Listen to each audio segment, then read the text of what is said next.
Good morning, friends.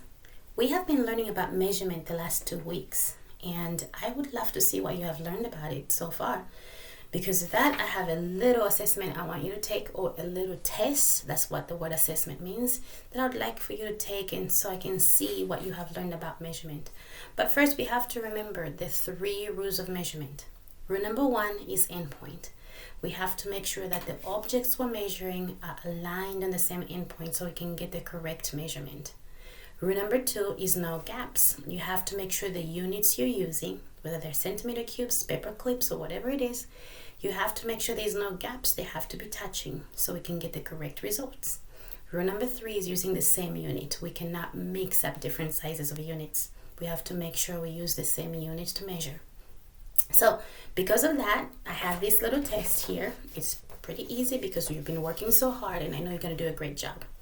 So on this side of the test, you're going to measure using paper clips. You're going to measure the penguin, you're going to measure the pencil, the giraffe, the glue bottle, and the spoon.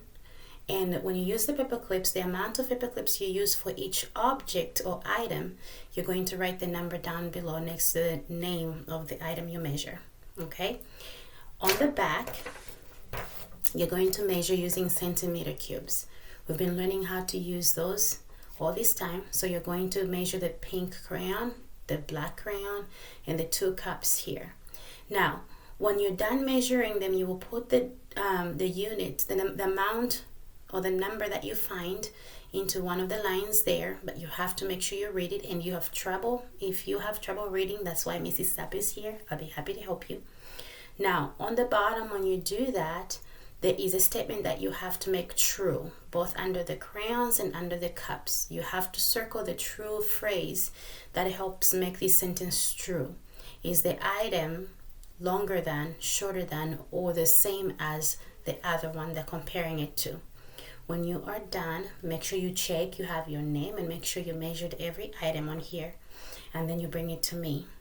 After that, you will take your computer or your Chromebook and you log on to Zearn or Great Tang Math and practice some more math. You're going to do a great job. I'll be right here if you need help or if you have any questions. All right?